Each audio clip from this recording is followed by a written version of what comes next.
Ia, via le tua i le nea fiafi. Ia, o lau pol kalama le nei o le Jesus is the Answer podcast. Ia, mo oe le nea fiafi o le astofi. Ia, ai li i amatalia le tātou pol kalama. Ia, e mo mua o na averbi inga marwhaftai i le tua.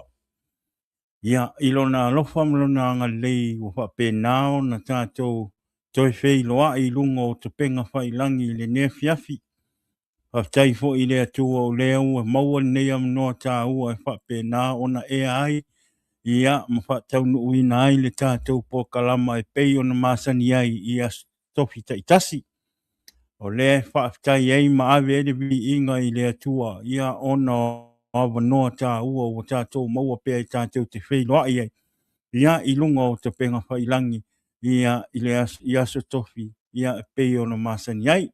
Whaftai fo i lea tua ona o leola ma le malosi o lo tātou maua pea.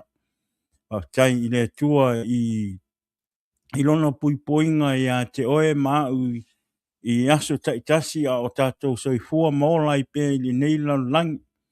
Whaftai fo i lea tua ona o lona puipoinga i a i tātou a o tātou whiangai e fo i mga luenga o le neiva i aso. Ia e le ngata i lea ia o lona ao lofa o lofa pena o lo o malu ai tātou ia so taitasi o tātou o langa o lea e ave i alevi inga malwhaftai i lea tua ona o mea sirisiri ua ia whaia mo i tātou. Whaftai fo i lea tua e ui lava i na tele nisio i tātou wa whea i le malanga o le maliu ma le oti. Ia e le whaia ni o tātou loto. Pule lava lea tua o ia na whaia i tātou. O ia na tuina le ola i te tonu i o tātou tino, o ia hoi na te mwhaia o na toe wa i sea. Tātou te whaalango pe i lea tua, ma whaia le whina ngalo o lea tua. Ai whaptai ei la i lea tua. Ia o loo to tele nisi o tātou o loo pena, o maua pe le ola ma le malosi. O lea ia, o le vi inga ma le whaptai na i lea tua. Ia, i le neia fiafi. Ia e whataro whatu lo po kalama o le Jesus is the Answer podcast. Ia i le neia fiafi. Pa ma lo whai o whaiwa i le neia so i whi au ma ngā luenga. Ma lo le on sai. Ia ma lo fo i le ngata ho i leo i te tono a inga. Nisi fo o tātou ia o lo o whapena o lo o ngalue i. Ai mesiasi o tātou atu nu i Samoa. I tono whaingo le maumanga, tūlanga whapenga, ma lo le on sai. Ma lo fo i le whai a inga, ma lo le tausi a inga, whaftai le alofa, whaftai la au tō angale lei a waltau singa o tātou mātua, ai maise o tātou a inga, o le ia e whawhetai e le atua, ma lo lava le on sai le nei aso, ma lo fo i le ngā lua i whi au ma ngā luenga, ia i le lewa mai fo i ona, ma nawa mai fo i malolo mai ngā luenga.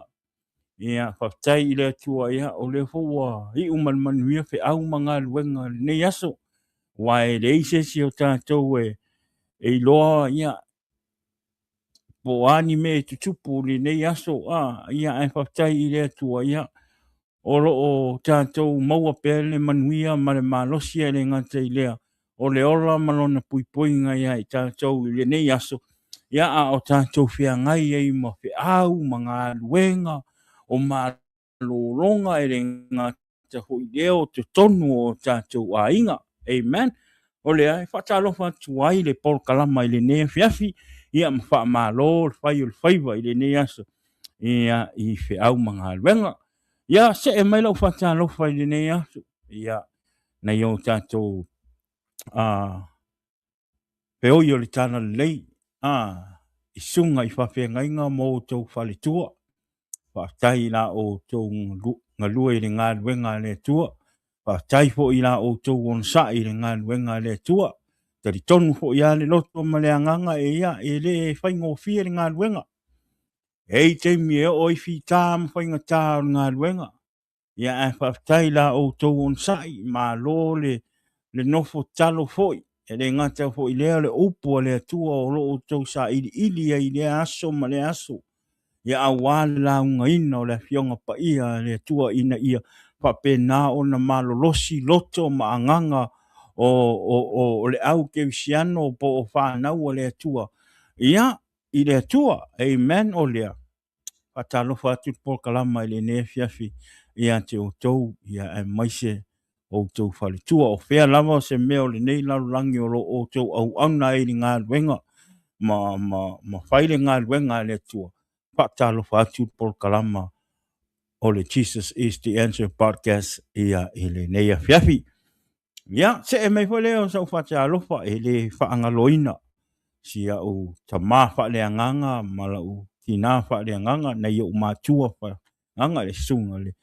To ina, por whaiwhi au, ia Wesley isa take, ia e maise le tina, ia por whaitua ho ia wā, i le nea fiafi, ia maise nofo ialo, whatalo whātu por kalama, whawhitai la o tu, la o lua nofo talo, ia wā ho i nei por kalama, ele ngata ho i lea, ia, whawhitai ho i tima inga, ia whautuanga, ia ele ngata i leo le upo le atua, ia e whaamalosia e ho i loto, ma anganga ho i si o tātou a inga lotu. Ele ngata ho i lea whapelo nei tangata, ia e maise le tātou por kalama, lea whatalofa tuai por kalama i le nea fiafi. Le ngata i lea ia o te whatalofa tu ho i nea fiafi, ia le paso le tātou por kalama, ia le tofine ho i a fina, i le nea fiafi fina, taitele lava i lau nofo talo a wāle tātou por kalama, whamanuia le tua ia te oe, le pas, ia le ngate lea talo i le tua, ia maua pe oe le manosi le ola, ia whapenao tātou mafuta i pea, ia i lea sa, ma lea sa, le ngate ho i lea ulunga o tātou por kalama, tari tonu ho i lea nganga, ia olo o manuia oe, whatalo whatu ho i le tinga ia tani, ia whaftai whamanuia le tua ia te oe whatua po tina hoi ia wā hoi le soani tau singa hoi o le paso le tātou po kalama o le whamanuia tele lava le tua. Ia oe a ve hoi nei teimi whatalo whatua i le por kalama na i o tātou ta māma tina mātua au sina sino si o tātou atunu e le ngata i Samoa, Amerika, New Zealand, Australia, o whea lava le mea ua e maua mai e ili nei po kalama, ma e mātamata, ma e whaalongo longo mai. Whatalofa atu po kalama le nea fiafi, whaftai la o tau tapua inga, tari tonu o lo o tau tapua inga lea, o lo o whapena o lo o maua i pe mātou le mālosi. Ia e whapena ona tautua i tonu o tātou a inga, e le ngā te lea tau singa o tau, le ngā te lea ia o tonu e ka lesia ia maise nu le whatalofa tuai tari tonu e le whaingo whia whai lau ko ngā luenga e kou ke apo i mai i mātou whanau e le ngā te lea o la o tau tapua inga te mi e mātou te urufale atua i urufafo atua i malo maota po tātou a inga a wafe au mga luenga o lo o tau talosia i mai o tama whanau i lau ia o tau te talo o lea e re whaingo whia la o tau ngā renga. Talo i lea tua i a whapenao na maua pe o tau le ola ma le malosi na i o tātou mātua po na i o tātou tina i a matama mātua i le nea fiafi o lea ia e whatalofa ma ofa atu tātou por kalama o le Jesus is the Answer podcast i le nea fiafi. Ia te o tau.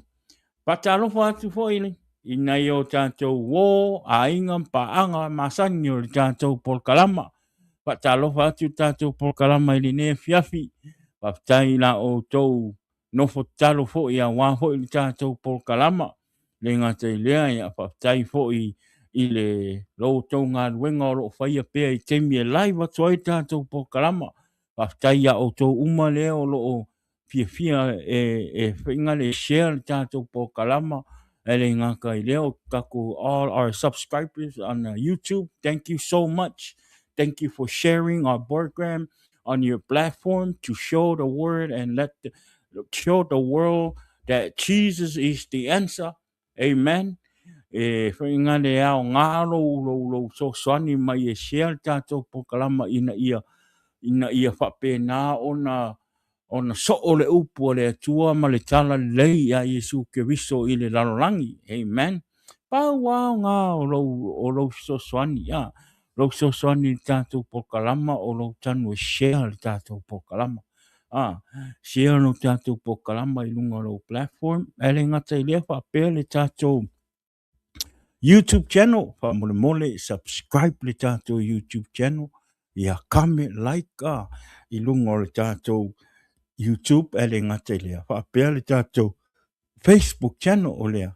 Time whaatalo whaatu ai le pokalama o Jesus is the Answer podcast I le nea fiafi ia te o tau o lea whamanuia te le lava lea tua ia te o tau le nea fiafi tai fo I whaatasi mai lunga o tātou pokalama a whai e whau mai a whai te whau mai lunga o tātou pokalama ia o pokalama le nei o le Jesus whainoa inga o le Jesus is the Answer podcast ia polopolo ai nai le tala ingo le tala lei ia Iesu Keriso I le lalangi I lunga o te penga whailangi a whai lo e mo o mia se whaamalosi ia o lo wawanoa le tātou te mafuta I lunga o tātou pokalama ia ma tātou whaalongolongo le upu o le tua le o sau upu o le upu o le tua o te le o sau foi foi ngale advertise aku sau kalesia po sau lotu po sau tapua inga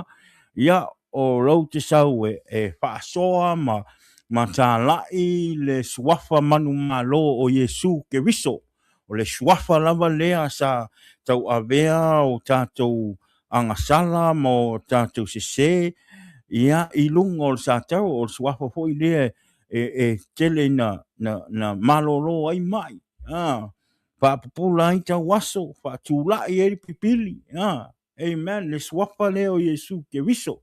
O le swafa manu malo. Swafa paia. Paia. Ma maua I o tātou tangata le sao loto. O lea, a whai te whau mai lunga o tātou porkalama. Ia, God bless you. Whaafetai lo whaatasi mai lunga o tātou porkalama. A sau mai fo, a sau fo I lunga o tātou porkalama. Te mata ma mai moa mai. I whaaleanganga lo whaalongo. Amen. Whaaleanganga lo whaalongo, whaaleanganga lo waai. Aua I whaatanganga ina, le ti apolo whaasese, ma whaafiu lo waai, ma lo whaalongo le upu le tua. Amen. So, aua I mātele lau focus I atea. A ia whapena ona focus le upo le tua. Amen. Ia, whatalofa atu fo I se uso. Se uso ia. Pisami maroso. Ia whamanuia le tua ia te oe brother. Miss you. A whai fo eo naite lungo a wala ia. Ia talo I le tua ia. Pui o le uso I lungo ngā luenga. Ia ave wha leilo loli. O fo isonga makere I lungo le fo. Ia whaatai uso, whaatai whaatasi mai. Ia oro manatua tupena uso I te talo. Ia whamanui tele lava le tua ia te oe uso. I le nea fiafi. God bless you, my brother. Amen. Ia. Ole vi inga nā mala whaatai I le tua. Ole ia. Ole tātou pokalama ia. Lo tele tātou o sile fia tātou pokalama. Ia, o le pokalama foi lea, ia, le whailonga tangata. O tātou pokalama, le whaia I se whailonga tangata. Pe te whaolaina, pe te le whaolaina.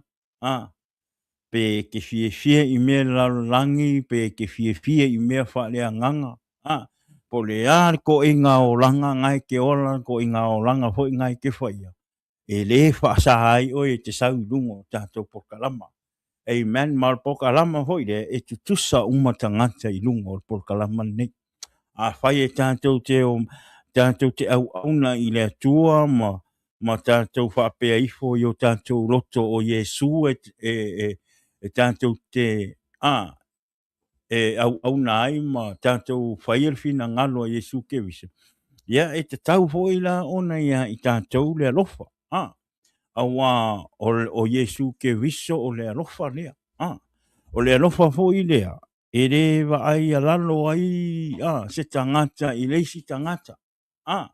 Pau le mea ia fau i le upu le atua. Wha malosi atu ia te oe le upu le atua. Ma wha i loa atu ia te oe le uso ma to fine.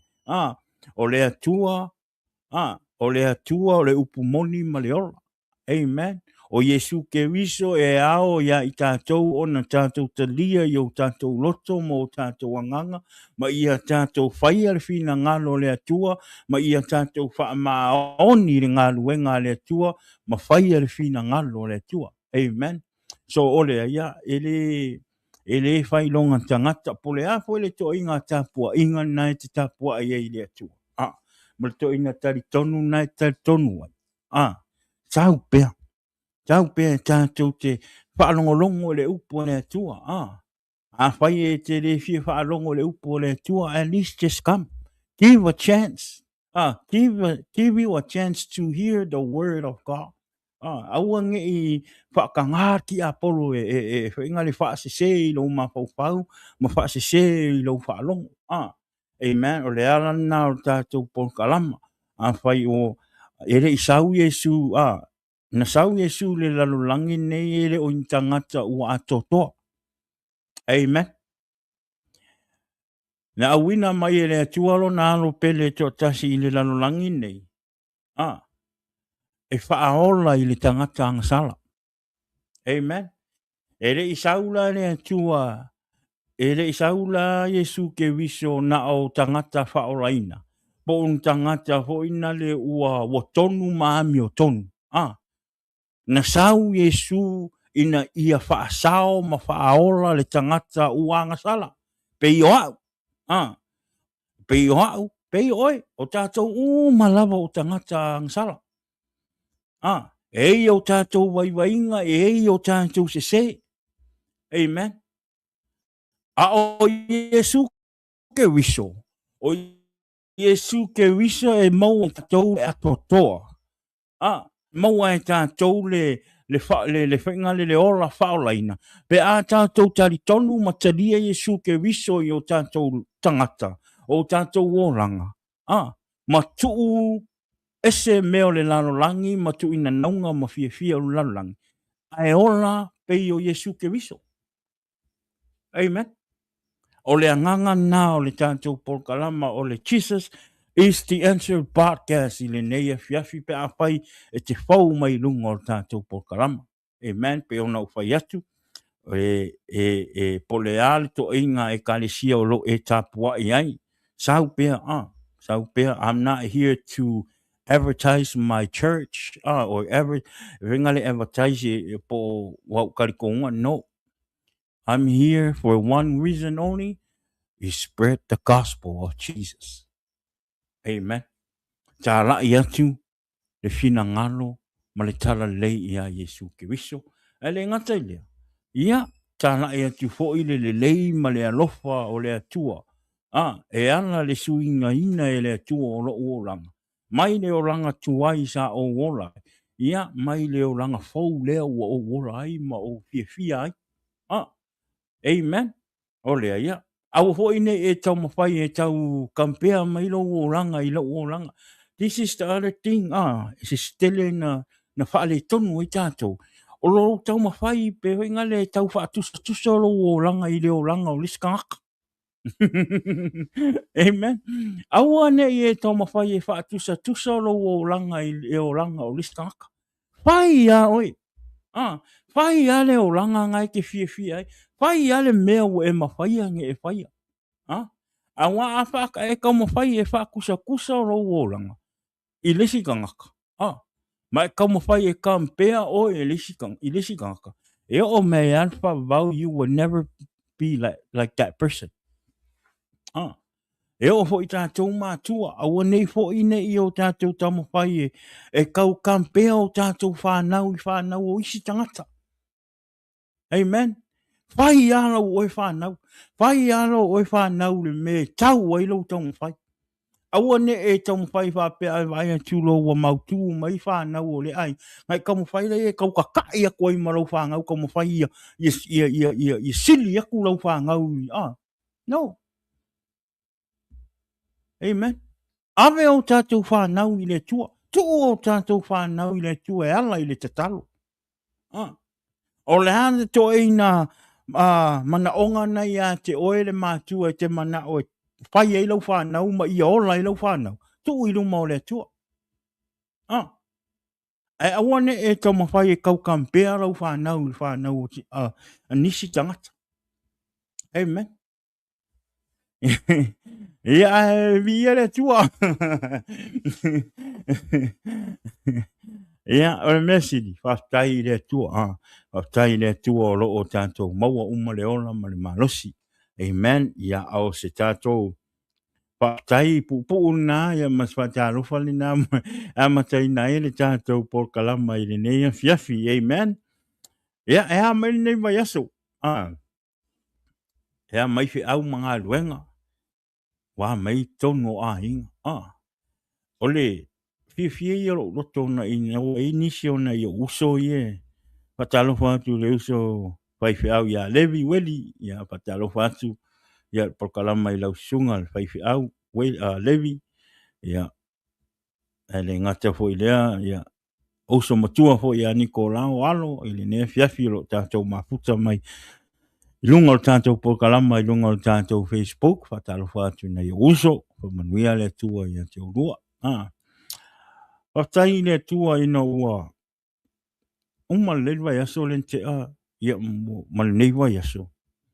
Te le wha manuianga le tua si tātou tala noa le tite. Ion tātou ua le upo le tua ia manisio fulfulanga o tātou por kalama. Au te fia tala noa le maa nei o le leo le lofo le tua. Sa au nofo mau mata ti o si mato no I whangasa I Samoa. I think last week and this week wa skemo mo le wa kupo se me fa pe wa whainga le pe o so o ale ka ingo kule mo le ale le kule kwa ya ma ko fansa ta o wa ai le kello le so o wa yaso kolu le wa yaso so o wa ka le ar ma ko skemo mo le o ai vai ke mi la wa kai sa mo once in a while whainga le whainga le ka le ai wa esere nei vai tau le alofa o le atua I te tono si o matonu. O wha manuanga le I te tono o le matonu. O le ia leo le kule. Ia o tātou si la fia umatala I la fo I vai kaimi si o matonu o le tala le mafo anga na. O I whainga le tala o le mumua o le mafo anga o le au waa. Ia masina mtulanga whapenga o tau si la fia uma. Ia o te whaftai lai le tua o me te mine o lo tupu pēle mena I matonu. Te le na vaia ia mumua o ia tau le sila fiele mea le mumua o le tafen. Te le nga e lolo le makongo ua makanga nga o mai ia mumua I luma le makongo. Wa mako I lo wa mai ia mumua kuli mai ia o ia o le kule I luma le ngu whawhanga I le ngu kuso ia o whailunga whapea o ia o mai au wa mai whawhanga I singa ia peo le alala le o le ua whamanguia I ma le matonu ia o kala Samoa yaso la ia ai patai le tua ia o whamanuianga mo ia o tala vau matulanga whapenga ia ale me mo ia o nga o le tua na te whaia mea ele mawhai ele tangata o na whai ia o te tonu ia o le o whaamanuianga na le tua fia I fo le loto le wa ia tu le sangisangi atu to tele o si o matonu nei tamama tina ma tua mai se to tele o ingo mpanau ia le wa ia tu le tele folinga fia ma le fia ona o le o nei fo I whaamanuianga ia le meo wa ko so le wasi I kai kula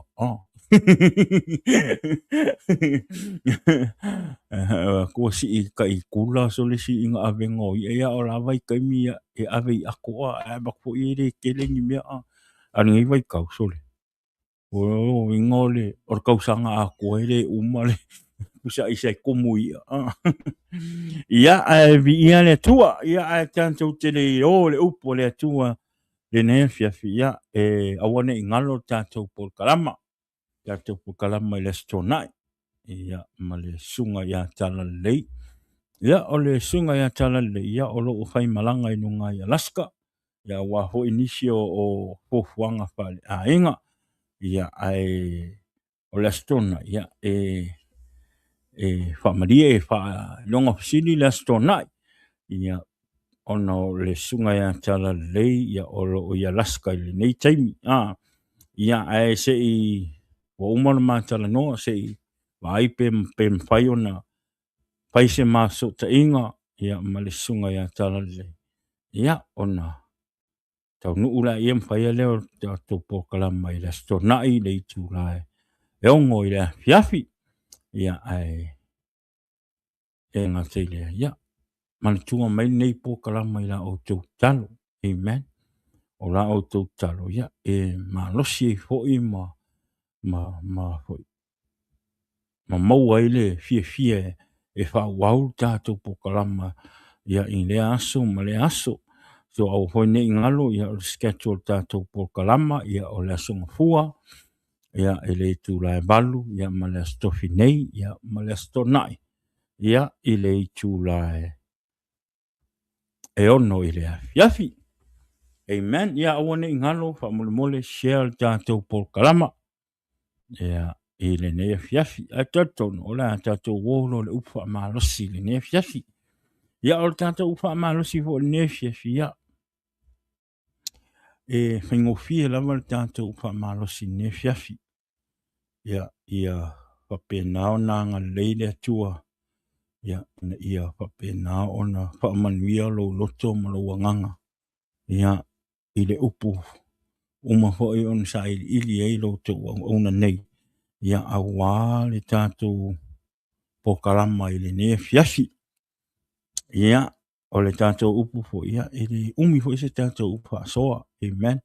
O le ane mea ua tuu mai e le anganga o le atua le ne fiafi mo oema. Ia a verbi inga mal whaktai le tua. O le mea tāua ina ia whamanuialo loto malo fina ngalo ne fiafi le upo le tua.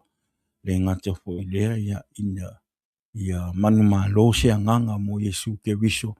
Ia I le neia fiafi e ala I lona upu o lea whamanuia tele le tua I lau whaalongolongo. Ia I le upa malosi mo oe mau ne fiafi. Ia, o le tata upa malosi ne fiafi ia e luani nei whai upu. O le tasi al tata whai upu. E lua tusi o le a tata whape nao le a whai ma tata tusi whai tau le ne fiafi. Ia, ma whape nao na tata tata noa. Ia, I le ne fiafi le upu le tua. Amen. O le tusi al salamo lua sul malfitu whai po sul malfaa. Ia, ma le tusi a kolose ta upo tolu, pai upo sulma lima. Ia o tusi na e lua, ia o le a pape na, o le a mo ele tato upa malosi mo oe ma ule ne fiafi. Amen. Ia o le salamo e lua sulma fitu, pai upo sulma fa, papea. Ina fa lango atu ia I le ali. Na tu tele ia. E fa malosi foi e ia lo loto. Ina fa lango ia I le ali. Salamo e lusu malfitu fai po sumal fa la tu fai tawina le fa Samoa. Ina fa lango atu ia I le ali. Ina lotele ia. Fa malosia foi e ia lo loto. Ina fa lango ia I le ali. Psalm 27 verse 14 says, "Wait for the Lord to help you. Be strong and brave. Yes, wait for the Lord to help you." Amen. Kolose tolu fai po suma lima. Whapea. Ia pule fo I le file mu mai a ke viso I o tau loto. O le mea lea, ua wala awina ai o tau e whai ma tino e tasi, ma ia o tau sanga wha petai. Te whai tawina, kolose tolu fai po suma lima. Ia pule fo I le file mu mai a ke viso I o tau loto. O le mea lea ua wala awina ai o tau e whai ma tino e tasi, ma ia o tau sanga whaapitai. Amen. Colossians 3 verse 15. Let the peace of Christ rule in your heart. Since as member of one body you were called to peace and be thankful. Amen. Bi ia le tua. Ia ole tatou au tu le nefia. Tatou te tanta noa i le upa manusi mo oe ma u nefia. Papea. Ua na o Iesu tatou te maua ai le filemu i o tatou loto. Amen. Ua na o Iesu e tatou te maua ai le filemu i o tatou loto. Only Jesus gives us peace in our heart. Amen. Ia le tua. O le nea whiawhi, o le a tātou tala noa i le loto. Amen. Low loto, low loto. Today we gonna talk about our hearts. Low loto. O le nei la whiawhi. Wa mai low loto. Amen. Wa mai low loto i le nei aso ma le nei whiawhi. Ua ia te oe se loto fia. Po o se loto ua ti ngā. Po o se loto ua ita. Po o se loto ua popoli. Amen. O whea o nei vaenga o lo whea ngai mo lo loto i le nei whiawhi. O a mea o lo o whetea iai mo lo loto i le nei whiawhi. Ia e maua le onsa. Ia i ai le filemu a kariso i lo loto i le nei whiawhi. O le wha malosi ngā moe. O a mea o lo o whetea iai mo lo loto i le nei whiawhi. Ia e maua le onsa. Ia i ai le filemu a kariso i lo loto i le nei whiawhi. Amen. Pai mai lo tātou au tū ua na o Iesu tātou te maua ai le filemu i o tātou loto. Only Jesus gave us peace in our heart. Paul say to Colossians 3 verse 15, tusin tātou whaitawina, let the peace of Christ rule in your heart. Since as a member of one body you were called to peace and be thankful. Ia pule foi le fide mu mai a ke wiso ia o tau loto. O le mea lea ua wala awina ai o tau e whai matino e tasi, ma ia o tau sanga whaapitai. Amen. Wā mailo loto i le nefia. O le a se mea o ua whaale tonu ai lau loto i le nefia. Amen. E ai taimi e o mai ai whaale tonu i o tātou loto. A o ina ti ngā lo loto, e o le ita i a te oe. Amen. E ai fo i taimi e tupu ai me le lei. A tupu se me le lei ua fia lo loto. O le loto la, e ai taimi e fia ai, ma le taimi e itai. A whai la ua fia lo loto. O lona winga ua tupu se me le lei i a te oe. A whai foi la ua ita lo loto. O lona winga ua iai se whaale tonu i a te oe. Amen. Patalo whatine fiafi le tufine uni vi ale tua. God bless you. Thank you for tuning in. Amen. Ai fai mai le fai salamu o tawita. Ina whaalango atuia i le li. Ina loto tele. Amen. Ina loto tele ia. E whaamalo sia foi e ia lo loto. Ina whaalango ia i le li. Wait for the Lord to help you. Be strong and brave. Yes, wait for the Lord to help you. Amen. You know, when your heart is in trouble, wait for the Lord to help you.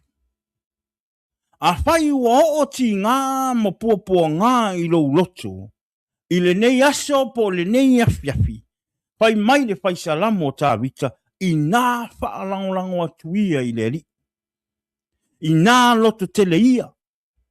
E whaamalo sia foi e ia lo loto. I nā whaalangolango ia i le li. Amen. Mi ia le tua. E te tau o na tātou tū mau i le ono sa. Ma whaalangolango i le tua.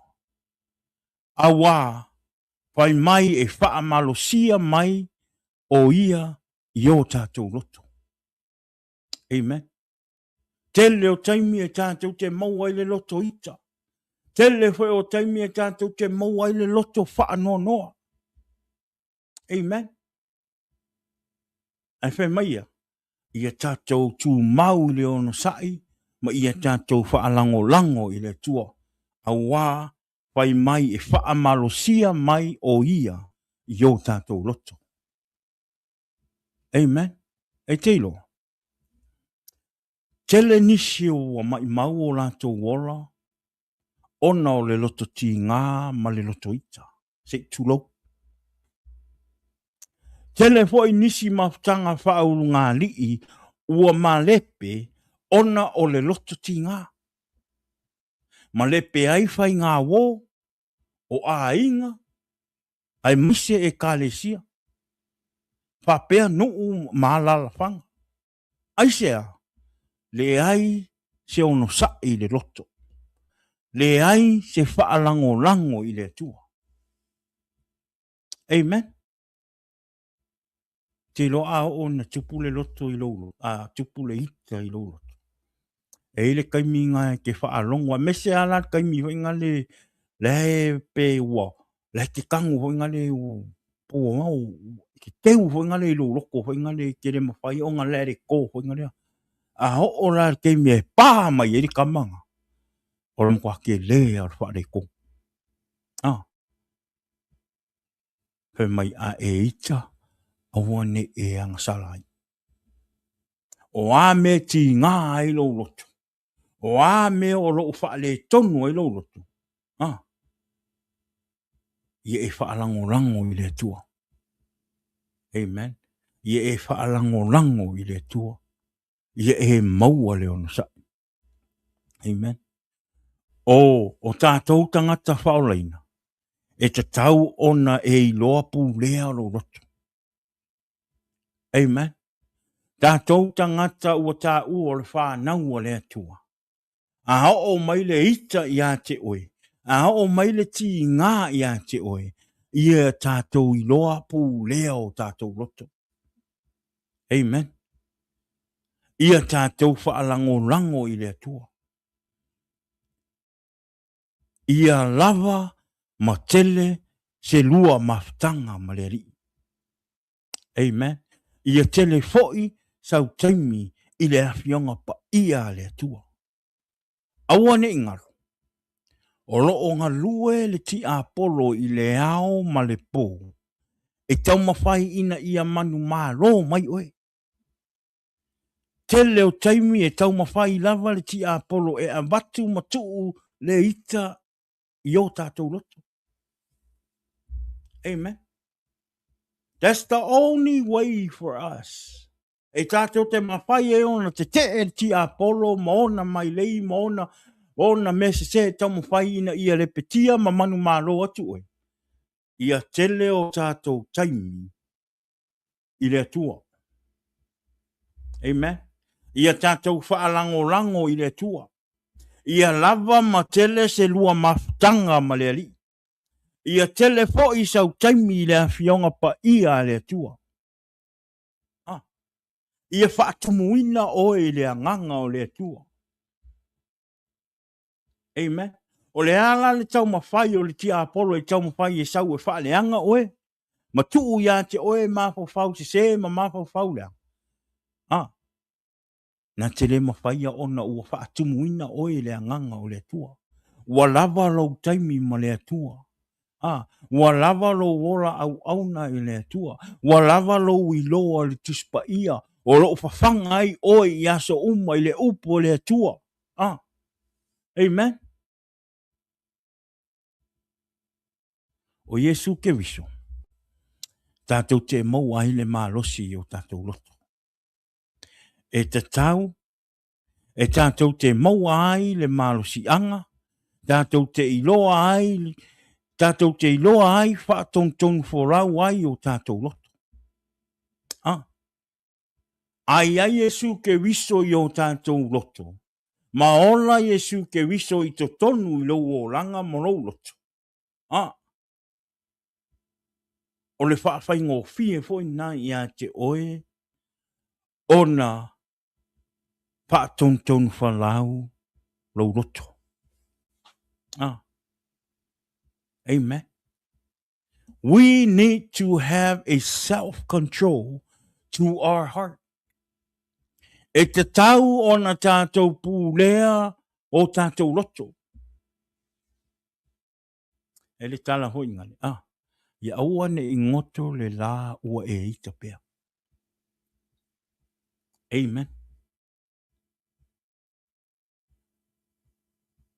Ia tātou iloa pūlea o tātou loto. Self-control. Amen.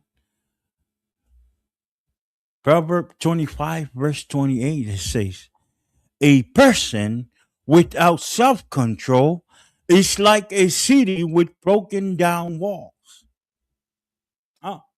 Pe mai o le tangata ua le mawhai o na ia pūlea o na loto, ua pei o le aai ua faa tafunaina, ua le ai ni ona apau. Ua na o Iesu, tātou te mau ai le filemu I o tātou loto. Ua na o Iesu foi, e tātou te mawhai ai o na pūlea o tātou loto. O lona winga. Amen. O lona winga. A ele pūlea o loto. O le whaingo fie foi le nā o na pe oso whai oe le ti apolo. Ma avatu ma whauwhaunga se, ma langona se, e whaatupu tele ai le ita I lo roto. Pai mai ua pei o le ai ua whaatafuna ina. Amen. A ere mawhai o na e pūlea lo roto. Pai mai ua whaatusa ina ua pei o le ai ua whaatafuna ina ua le ai ni ona au pa. Amen. Mi ia le tua. Amen. A person without a self-control is like a city with broken down walls. You know, back in those times, or those days, if a city don't have walls to protect the city, it would be easy for the enemy to get in and destroy the city. Ila mai taimi. Ale ai ni au pa e pui ma si o mia ai le ai. O le whaingo fie foi le nā, ona pe oso whai ma whaaleanga e le fili, le ai.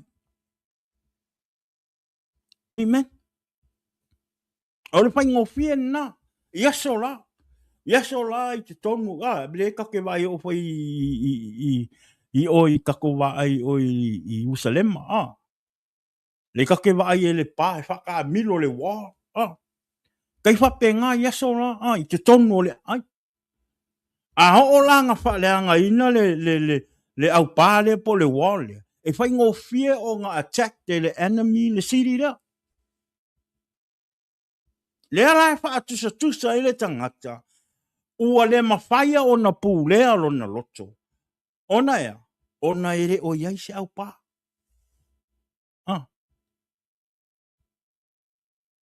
Amen.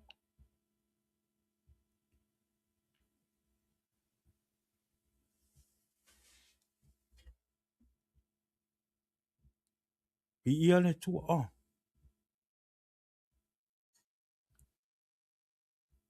E kai whape ngā le leia. E kai whape ngā le lei. Hoi. O tātou loto. Ah. E tai whape ngā hoi o tātou loto. A le au noa marau whaalango lango i le tua. E te le mawhai o na pūlea lo loto. A le ai lava sau taimi e te mafuta ai le li. E te le mawhaia o na pūlea lo loto. Ale ai lava fo i sau taimi e te mafuta ai le fionga pa ia le atua.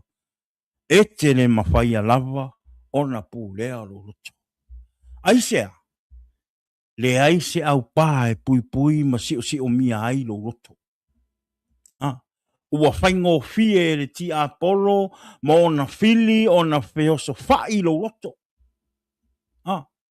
A watu ia te oe le ita ma le loto wha mawalunga e whase ina ai oe. Amen.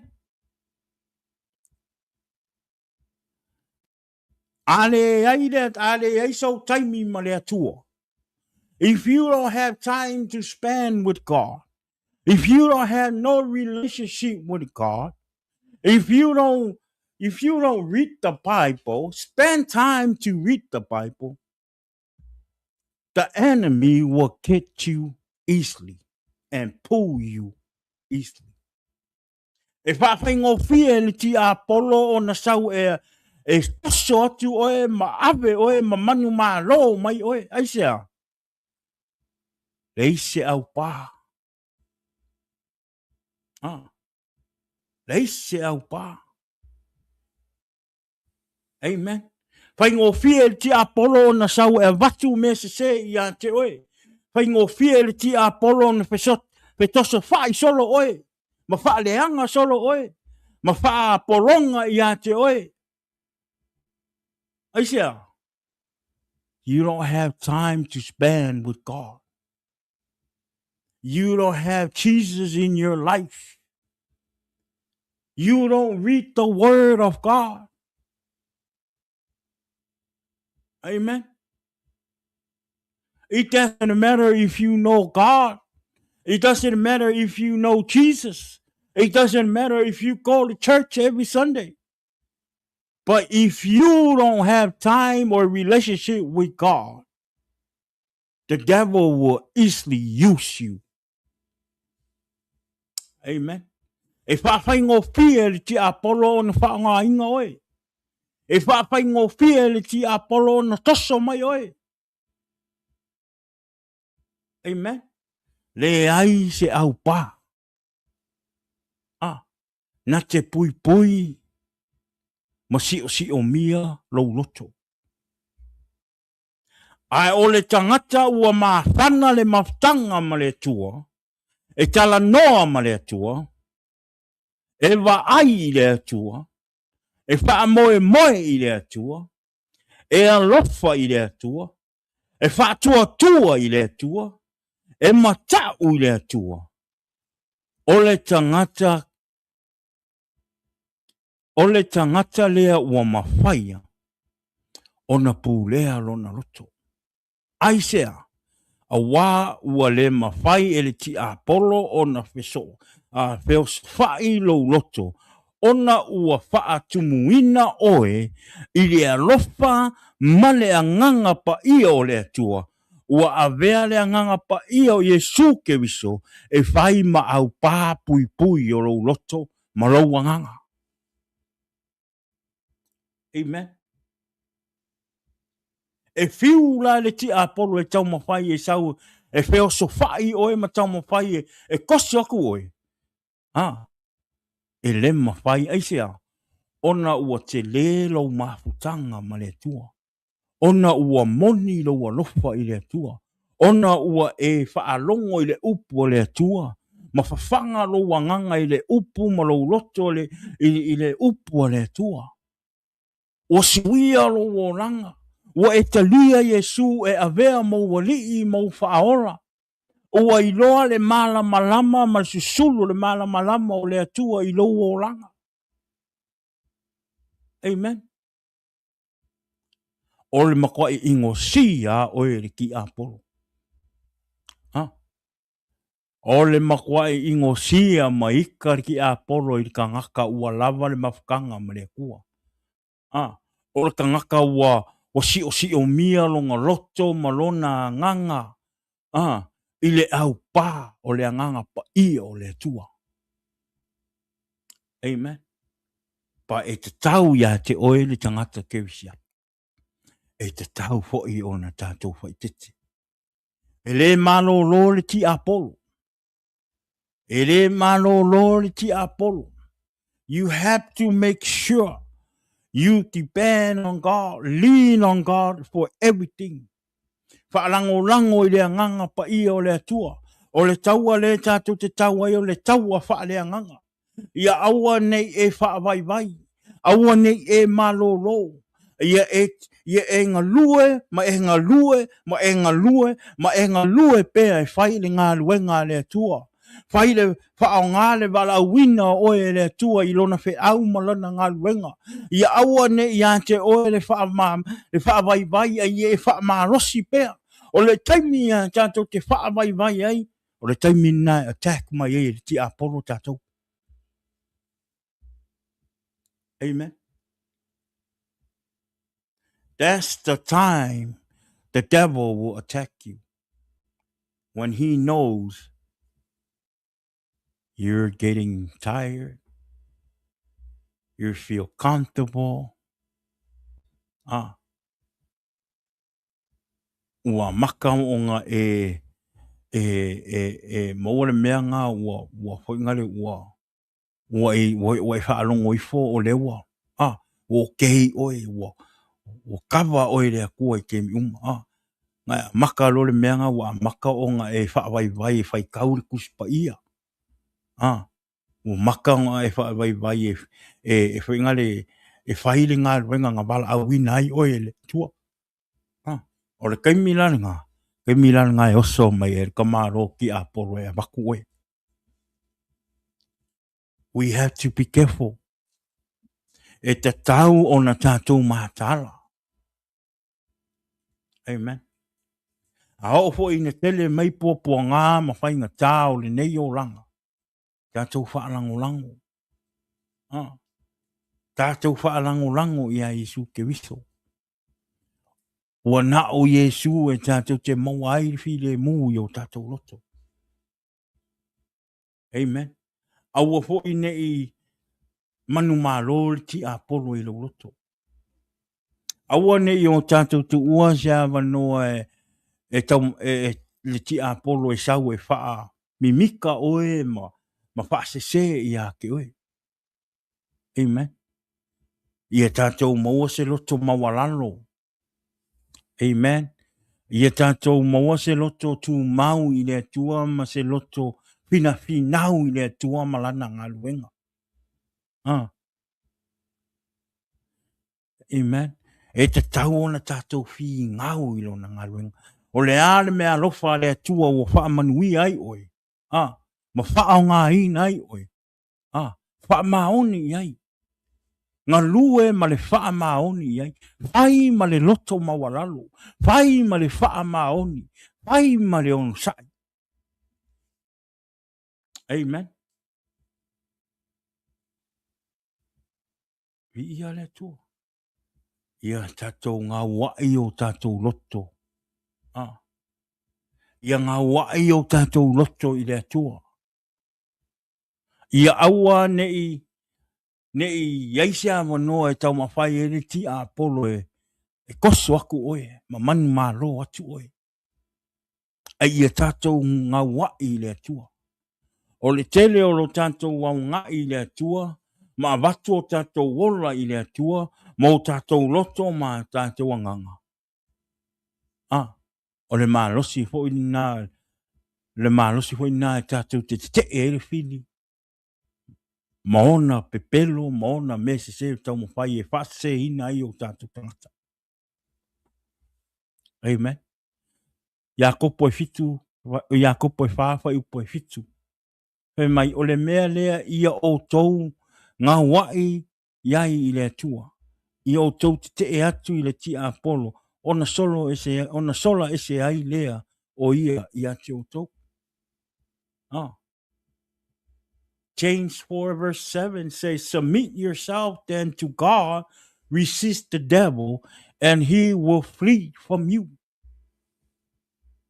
Amen. O le tele lo tātou ngā wai ma avatu o tātou wola i le atua, maofo i nā atu o tātou tangata i le atua. E tātou te mawhai ai o na tuli ti apolo. Amen.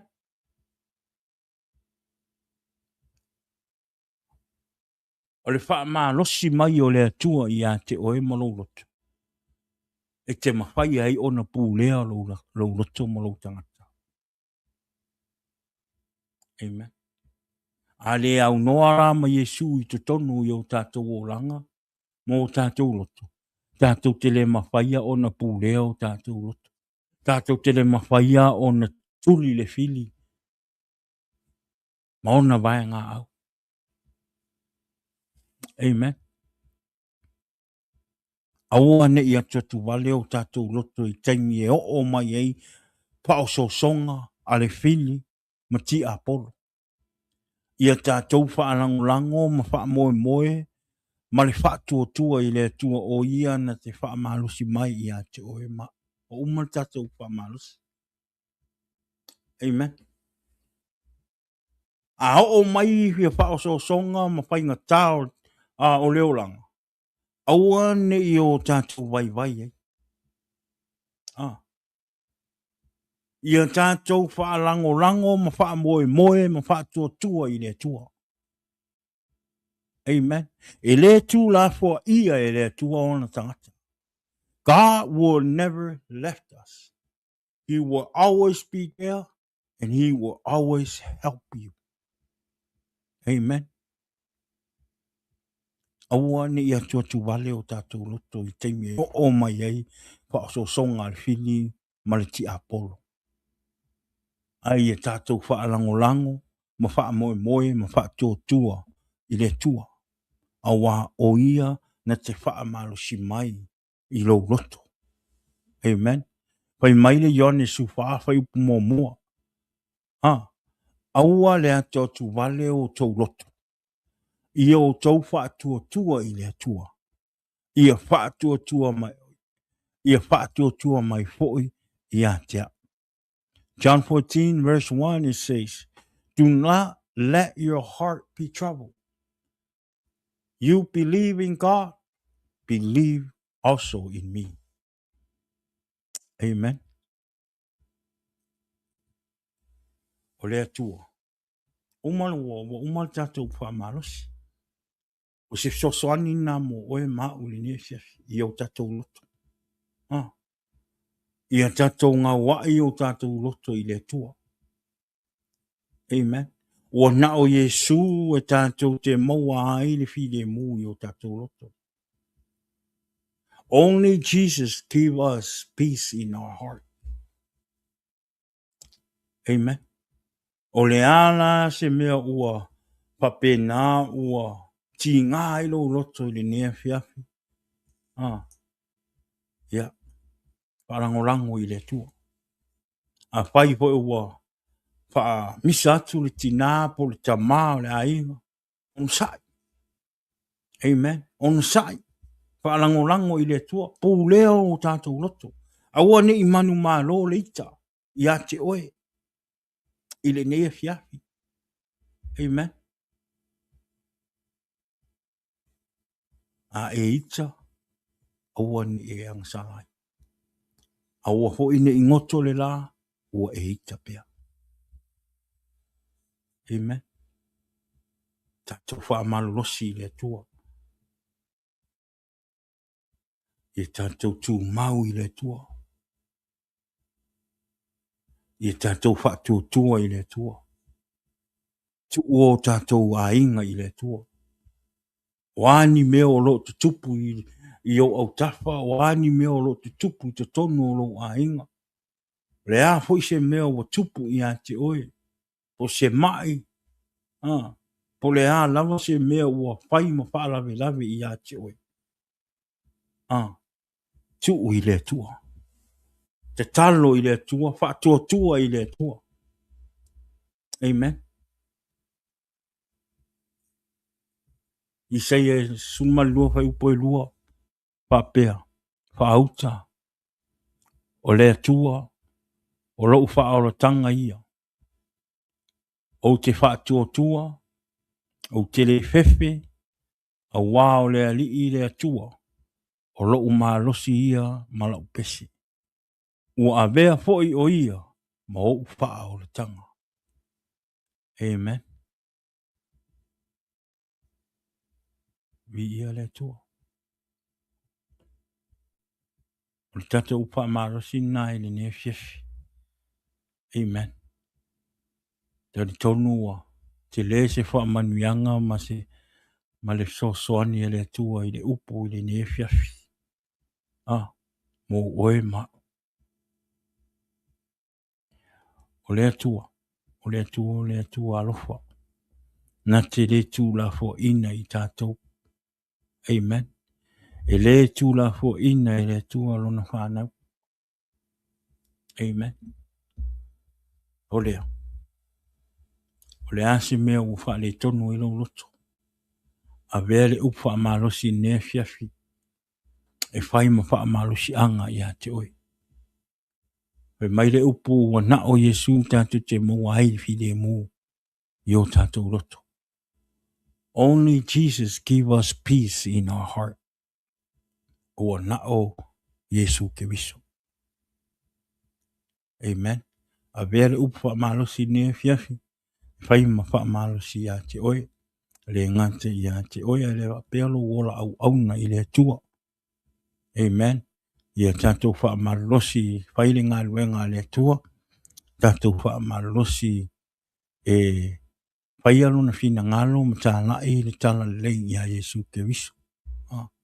O Iesu ke viso le tali o mea uma. Amen.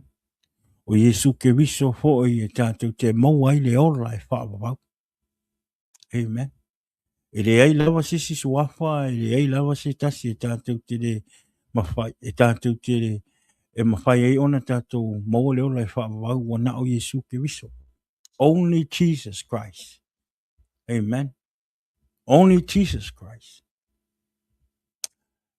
Amen. Only if you believe in Jesus and accept Jesus in your heart and follow Jesus, you will make it to heaven. And we need to have faith in Jesus.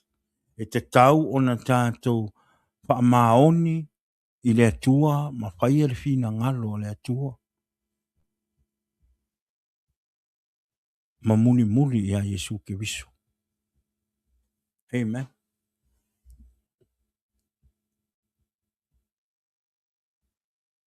I ia le atua. Ave o tātou ona i le atua. Amen. Avea ia le nei a fiafi e whai ma fiafi. Te whai e se whiwhiringa le lei mo oe. Le ave o lo wola mo Iesu ke viso. La foa i lo tangata i a Iesu ke viso. O ia na te la vea i a te oe. O ia na te whaasa o loto i a te oe. Wa me whai ngā tāo leo langa. Wa me whai ngā tāo lo te tupu te tonu o lo a inga. Wa me whai ngā tāo lo tupu le vā oe ma lo to rua. Le vā oe mo uso mo tu whawhine. Le vā oe mo a inga. Le vā oe ma lo whanau wa na o Iesu wale tali. Only Jesus is the answer. Amen. Avea Iesu matali pupuni o lo loto. E te mawhai ai ona e pūlea o lo loto. Amen.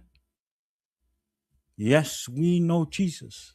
E tātou te silafia o ma Iesu ke wiso. Nā tātou te silafia po i le tua. But that doesn't mean you will take you to heaven. Just because you know Jesus, it doesn't mean that it's going to take you to heaven because you know Jesus. No. The only reason for you to get to heaven is to accept Jesus in your heart and believe Jesus that he's the Son of God and you follow him. Mawhaia lo na finangalo ma e whaamaoni i le atua. E te maua i le ola e whaapapau. Not because you know Jesus. No. You have to accept Jesus in your heart. Tiai o winga tuai. Tiai le oranga tuai. Tiai fia fianga o le larolangi. Maua e oe le loto sala mo.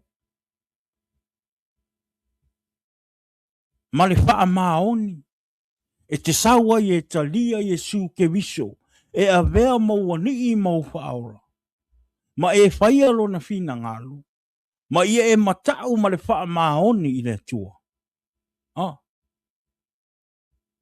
E te sawa i le ola e wha. E le o lo i loa Iesu ke viso. E le o lo walu i le lotu i le asa ma le asa. Ah. O le mea mo o mia o lo talia o Iesu ke viso. E a vea mo maufa ahola. Ma e savali. Ma e whaia le fina ngalo o le atua. Ma e wha maoni i le atua. Ma e matau ma le wha maoni ma le sala mo moni. Ah. E te sawa i le ola e wha. That's it. Simple as that. Ah. A vea i la le nei a fia. Whai e lo whai unga le mo oe aia. I'm not forcing you. Whatever the spirits help you and teach you and make you understand the word that we spread today. You find it now mo sao i lo loto. Amen. Sao wa oe e te alu e talia le atua. Awane e sao ona ua o whai atu ai. No, whaalango i le anganga pa ia o le atua. Whaatanga le anganga pa ia o le atua e whaamalamalama, ma whaasino, ma whaailoa ia te oe lona fina ngalo. E ala i le upu i le nea fiafi. Amen. O lea. Whaamanuia tele le atua ia te o tau, o tatou wō a inga. Ma e masani o le tatou pokalama. Ma o tau malava o le a maua le avanoe.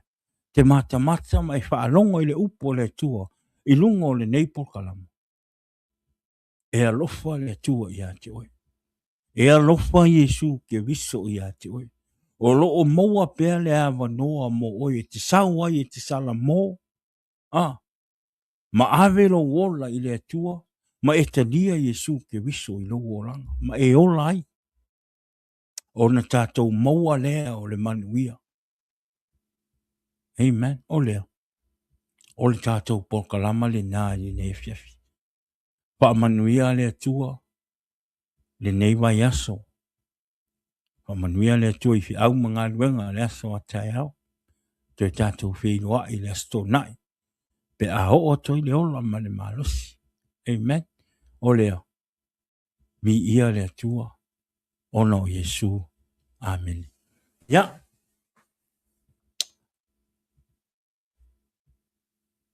O le tātou polkalama le nai ne fiafi. Ya.